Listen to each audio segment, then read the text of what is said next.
Neno la Mungu, the word of God, ndio lililoumba kila kitu is what created everything hapa duniani. here in the world. Na neno la Mungu, And the word of God, ndio linalotawala. is what rules. Na neno la Mungu, And the word of God, ndio Mungu mwenyewe. is God himself. Andika anasema, The scriptures are saying, hapo mwanzo kulikuweko na neno, in the beginning there was the word, naye neno alikuweko kwa Mungu, and the word was with God, naye neno alikuwa ni Mungu. and the word was God.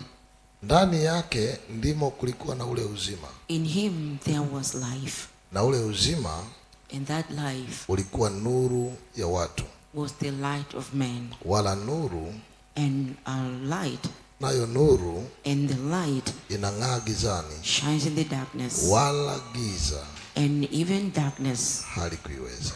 comprehended it not. Kwa lugha nyingine, unapokuwa na neno la Mungu, In other language, when you have the word of God, hakuna giza litakuweza katika maisha yako. there's no darkness which will overcome you in your life. Sasa kwa nini watu wanasikia neno Now, why people hear the word la ufalme of the kingdom lakini hawauoni ufalme ukifanya kazi? and they don't see the kingdom working? Neno la Mungu The word of God linaitwa neno la ufalme, is called the word of the kingdom, neno lililobeba ufalme, the word which have carried the kingdom, neno lililobeba majeshi ya Mungu. the word which have carried the armies of Na God. ndio maana kwa neno la Mungu That's why by the word of God, linapotumwa, when the word is sent, maandiko yanasema the scriptures are saying, Mungu hulituma neno lake.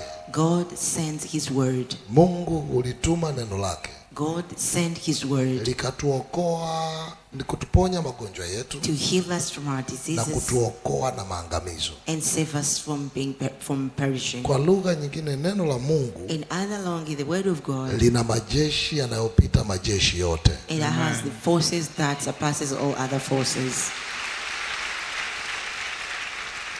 Zamani Back in the na days, mpaka sasa, even now, ukijua hiyo siri, if you know that secret, wana wa Israeli the children of Israel, walikuwa wakienda vitani, when they were going to the war, kabla hawajapanga majeshi yao, before they arranged their armies, wanapanga jeshi la neno la Mungu kwanza. they arranged the army of the word of God first. Wanaulizana maswali yafuatayo: They asked themselves these ni questions. nani aliye na neno la Mungu?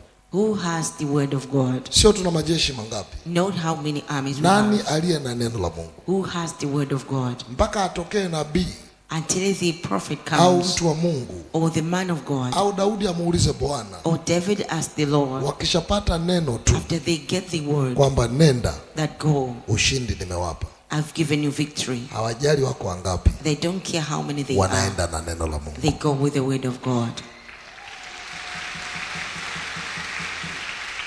Kwa usijali So don't worry wewe uko wapi, where you are. usijali umbali ulioko, Do not worry about the distance. usijali wewe una hali gani Do mbaya. not worry about the situation that you Kwa neno have. la Mungu leo utapona. By the word of God today you'll be healed.